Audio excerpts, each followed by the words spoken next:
What happens when your competence does not match your self-assessment?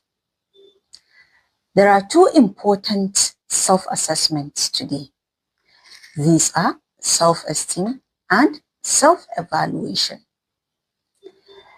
Self-esteem is an important self-concept today because it shows itself in almost every aspect of a person's life. So is self-efficacy. Yes, these are concepts that in one way or the other, they show themselves and they are interconnected. So now the question is, what happens when a person's competence does not match his self-evaluation? Yes, remember, self-esteem, self-concept are concepts whereby you tell yourself, yes, I am worth this. Yes, I can do this. So what happens when your output, when it comes to proving or showing it, does not match your assessment? You're rating yourself high. However, your output or your competence is low. Now, what happens is when such thing happens, there is going to be a positive short-term impact.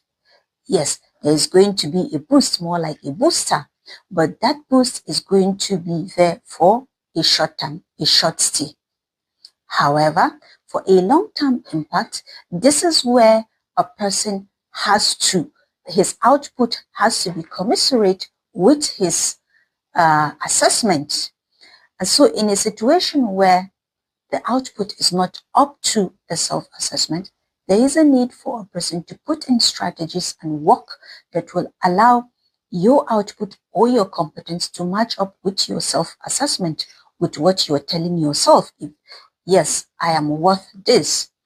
For you to have a long-term impact that will show in other areas of your life, there's a need to put in strategy, work, and effort just so that this output, this competence is commensurate with what you're telling yourself. So in a nutshell, when competence is not commensurate, or when competence does not meet a person's self-evaluation, self-analysis, there is going to be a positive impact, a short positive impact. However, when competence matches up a person's self-evaluation, self-assessment, there is going to be a long-term impact.